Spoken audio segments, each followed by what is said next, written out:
ดข่าวหน้าแซงอำมาลาข่าวหน้าแซงอำมาลาออกแล้วพี่น้องสมัยว่าก่อใหญ่สวัสดีอีกรอบเด้อชาตอนนี้นางสิพาลงมาขุดถั่วดินไปต้มกินพี่น้องมันก็ได้มาเล่นน้ำนางจ้าขึ้นมาแต่ปักซองแล้วก็มาเล่นน้ำนางเลยไอ้แก้วก็เขาก็มาแวะมากินพอสิเมื่อเลยบ่จะหมากน้ำหมากเนิ่มยังเป็นหมากอยู่นะเฮ้ยโอ้ยจักรจันทร์นะห้องก็ครับทีบอยู่เฮ้ยบ่าวเมืองน้องคายใช้ตกลงสีคุดในสายตัวเทิงนะให้สั่งลืมน้องได้หูยป่วยมันเสียน้ำยังงัดปวด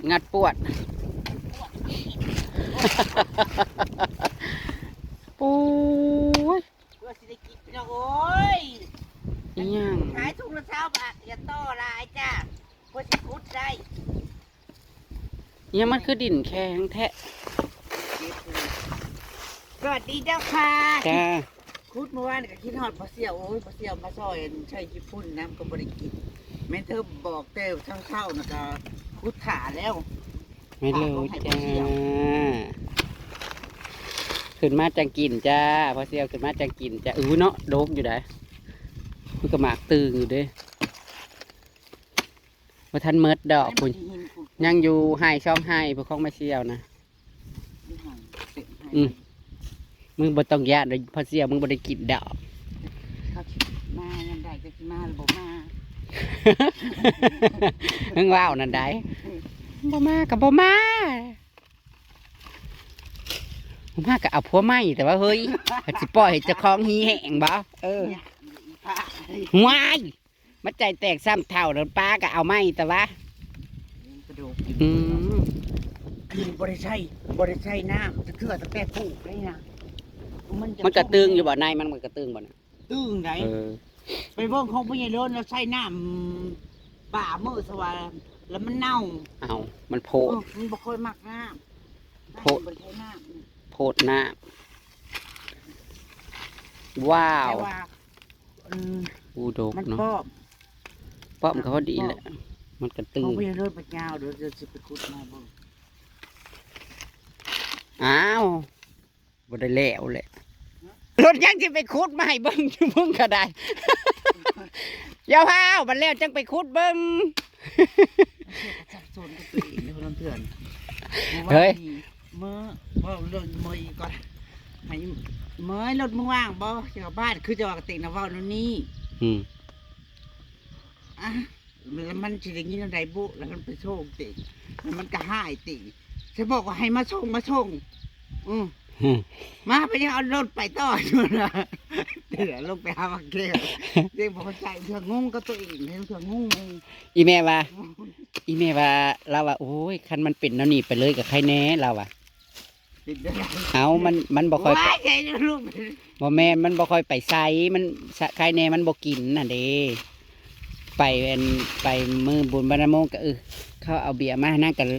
หนีไปทางไม้ ตอนแรกก็ว่าโอ้ยอยากจีบสิลองเบิ้งอันเมนเทนเห็นได้มาหรอหลายเทื่อหลายพี่ก็จะลองเบิ้งอันนี้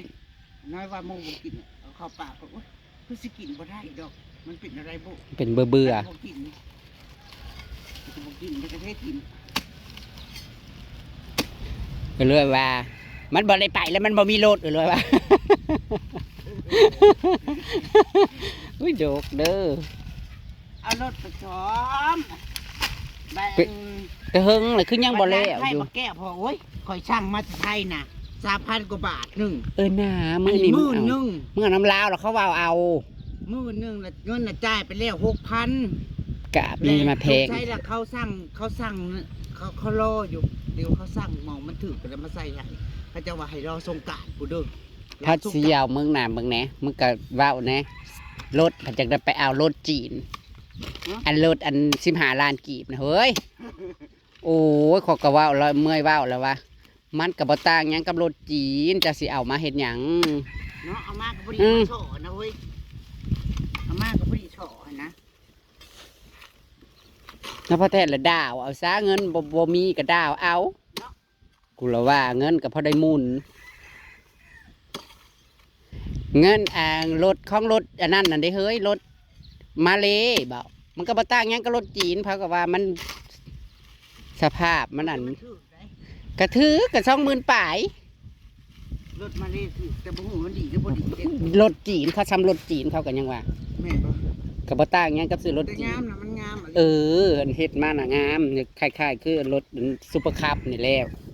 เพิ่นน่ะเขาสิเอาแนวใดก็สิเอาโอ้ยว่าอันใดหน้าว่าสิเอาก็ได้ฟังหน้าฟังหลังนี่ก็ว่าบ่ฟังอีกสมมุติว่าเอามาแล้วอะไรมันได้ซะเฮ้ยเธอมันหมุนมันเพมาเธอมันอะไรมันบ่เข้ากันนั่นดิ ยากนะ เห็นมันถือมันงามเลยว่าอยากได้ แต่ว่าสภาพมันพุ่นดีสั่นแลซื้อรถไทยมือซองสิบดีกว่าบ่30,000 กว่าบาทกะ ชื่อให้ไม่ง่ายบ่ ฮะนางนั่นอยากได้เอง ได้ไปกินเงินนะ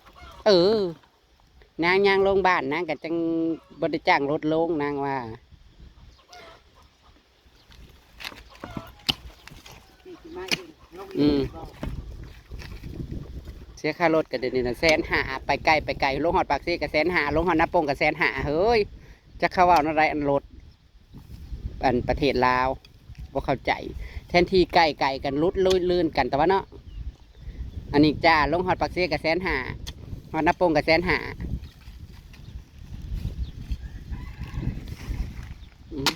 นั่งพูดคนเดียวนะจ๊ะเดี๋ยวจังไปเก็บ ใครจะมันอันน่ะ คือคา มัน ทาง อ่อน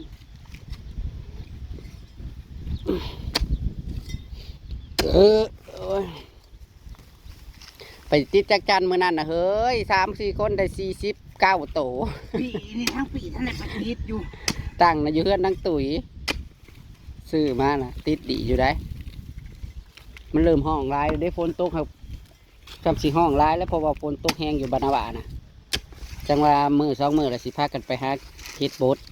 ไปใช้ก็อยากไปน้ำมูกอยากไปน้ำไม่หนาวบ่มีรถคันเดียวกันแล้วเพื่อเขาก็ใส่ เดี๋ยว งานไป ถามเบิ่งก่อนว่าเขาสิไปมือใดจังสิแวบมาเอาเลย ถ้าจะไปเฮ็ดไปหาเบิ่งเฮ็ดเฮ็ดโบสนางตัวว่าคันฝนตกแล้วบ่เกิน2-3 มื้อมันก็ออกเด้เนาะมันก็โดกอยู่นะ เธอจะเอาให้หมดหายเลยเหรอ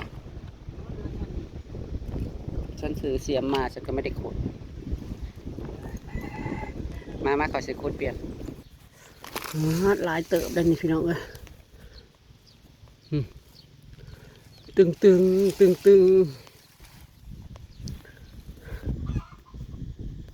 น่ากินจังเลย ถั่วหรือคน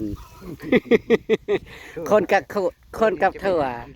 แต่มันเต็มเลยเฮ้ยมันเต็ม คนกับถั่วอะไรอร่อยกว่ากันคะ เต็ม สีแดงห้อยๆเนาะสีชมพูห้อยๆคนก็อร่อยจ้า แต่ช่วงนี้จะหน่อยนิดนึง ถึงจะแต่อร่อยค่ะแซ่บกว่าเก้านางว่า แล้วมันเป็นอะไรอีนะคุณมือในจิตในใจนั่นมันส่วงแน่อยู่บ่ อยู่กับคนก็กระชิบก็เขามูสึกกับเปลี่ยนไปหลาย ตัวเองน่ะเปลี่ยนไป แต่ว่าไปอยู่ในชุมคนหลายๆหุ่นห่วยเฮ้ย น่ะ อันแบบหมู่พวกมาหุ่นห่วยหลายๆในหุ่นห่วย อืม มาเพราะนั้นบ่นี่นะคือหุ่นห่วยจากที่มาถามมาสอยังคิดในใจนะหากบ่เว้าดอกพยายามอันนี้อยู่ นั่งก็เปลี่ยนไปลายอยู่นะคะ แต่คุณแม่ว่าคันมันเปลี่ยนไปนั่นนี่ก็คล้ายอยิ้วเราอะ คันมันเปลี่ยนเลยคันมันเป็นนั่นนี่โอ้ยจะเป็นของมีแห้งเราอะ ก็รู้สึกว่านั่งกับเปลี่ยนไปถึงเส้นเปลี่ยนของนาง สิแมนอุบัติเหตุครั้งนี้ถึกเส้นน่ะนาง เว้าปานพี่นิกหลายพี่นิกโตมาแล้วเว้านี่เด้ ถึกเส้นบ่อยากม่วนถึกเส้นบ่ไปใครอยุบบ่แม่นถึกเส้นป่วง พี่นิกก็ยังว่ารถมันต่ำถือกะลีเหรอคือของมันเปลี่ยน โอ้ยกูผู้บ่ได้ถึกเส้นเปลี่ยนกะกูกันยังแบบ มันบ่ม่วนน่ะมันหุ้นห่วยน่ะมื้ออันกูมื้อน่ะกูเลยบ่ได้บอกมึงไปมื้อนะมื้ออันแห่ผ้าป่านั่นมื้อแห่แล้วเขามาม่วนอยู่ในเฮือนนี่เด้อีหยังคือเป็นงุดงิดแท้ยังวะ หมู่ติดเท อ๋อ แถวไปนอนโคลุบ่ บ่ได้เป็นอันม่วน แต่เก้า ห เฮา วยเสียงเพลงนะ นอนแห่กระดึงม่ว บ่ นคือว่า เดี๋ยวนี้นะคันได้ยินเป็นเสียงเพลงเป็นพินเป็นอันนี้นะม่วนอยู่ในใจนะ แต่ตอน มันบ่มักแบบทรายนี่แล้ว มันออกทุกสายมันออกมันพอหรือว่านอกการเที่ยวการกินการดื่ม โย เนี่ย มันก็อายุก็หลาย ตอน ขึ้น ไปบวชนะไปวินพระบาทนาน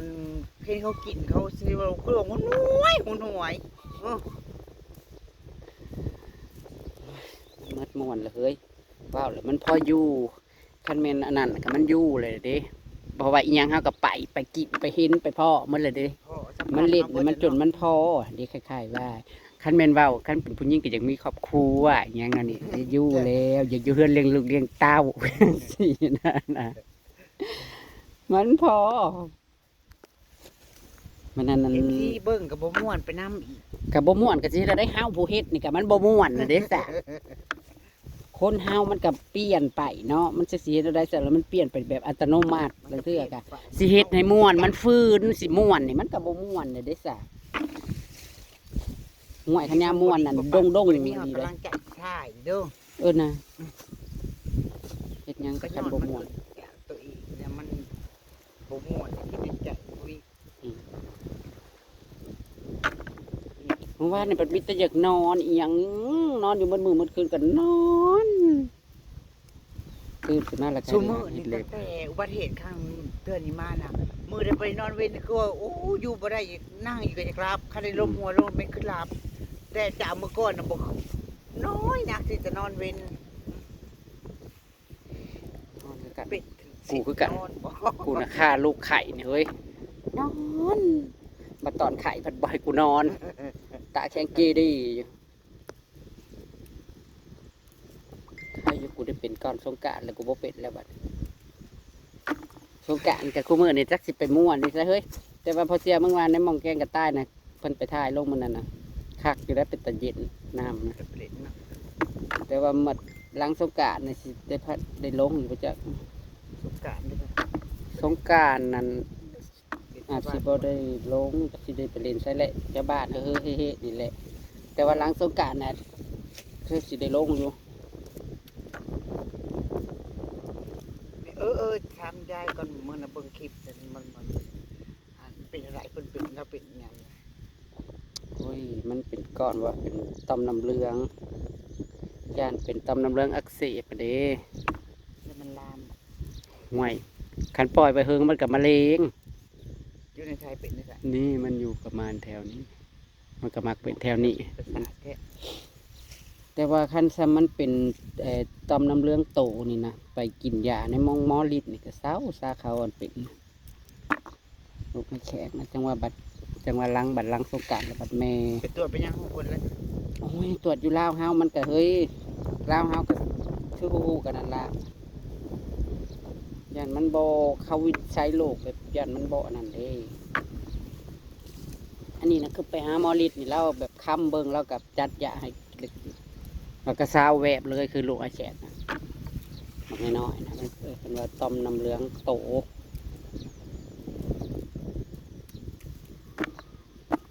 มันเป็นก้อนนั่นเด้แล้วคนวิตกกังวลอีกหน่อยเจ้าเฮ็ดเป็นหมู่ผู้นั้นเว้าผู้นี้เว้าพามากับเบาสาวบางคนว่าพากับตาย รอนั่นนี่ พามากับตายนั่งดีปัญญาแล้วบัดนี้เห็นหน้าร้านแล้วก็คืดแล้วบัดนี้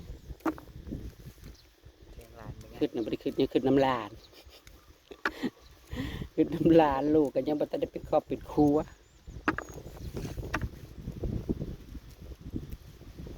สมมุติเขามาเอาร้านไปในตะกุ น้องชาย ได้ เพิ่นน้องชายเพิ่นน่ะไปแค่ก็ มาอะไรที มาแล้วบ่ อยู่ในเฮือนอะไร ตอนนั้นไปแค่เป็นไงเด้อ สามเหลี่ยม 3 เดือน สามเหลี่ยมทองคำเป็นไข่เป็นจะตาย แล้วก็ลงมา มาแล้วก็เขาบอกไปแล้วว่าจะสิไปทางใดอีกแล้วสิไปอยู่ ไปไทยคือบ่ไปไทยน้ำอ้ายน้ำนอก จ้า สิมายังอยู่แถวลาวเดือนละ2 ล้านบ่ค่าลง เมื่อตอนเพิ่นไปอยู่ในสามเหลี่ยม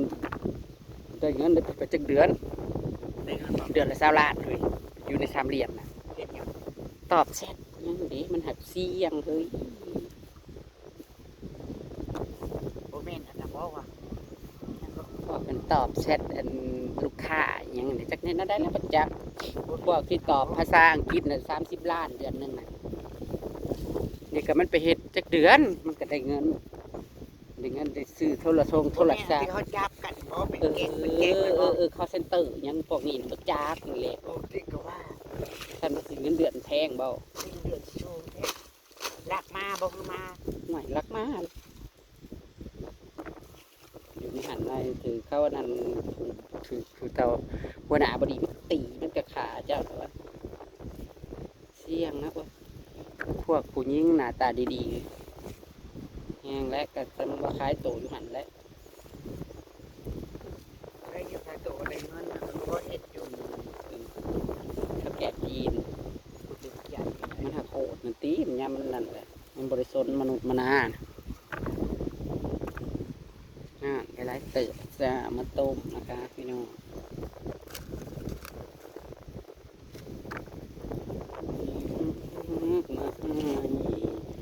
ในนอนนี่มันจะเป็นในบ่ เดี๋ยวได้เนี่ยมันบริเป็นในได้เนี่ย เรื่องขาวๆนะ เออ จนแล้วกูเอาหลายอันนี่ได้มันก็แข็งอยู่เสยมันก็แข็งกระดออยู่เป็นแบบในโอ้โหยมักกระดินป้อมจ้านี่มักกระดินป้อม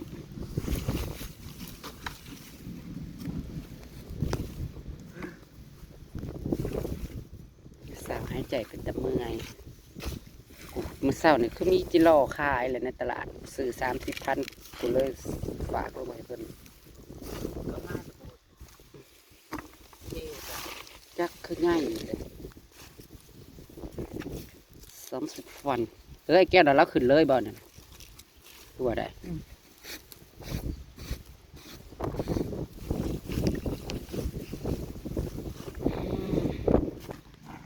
ได้หลายเติบนะจ๊ะครึ่งถังค่ะ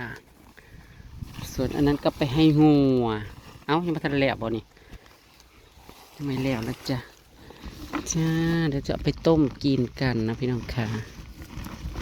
แซ่บๆกับ2 นางค่ะ2 ผีนะคะ เจอกันวันนี้ ว่าลงตะคริปเตะผมก็แล้วเลยแล้วก็ที่ว่าอีนี่เมาสดเจ๊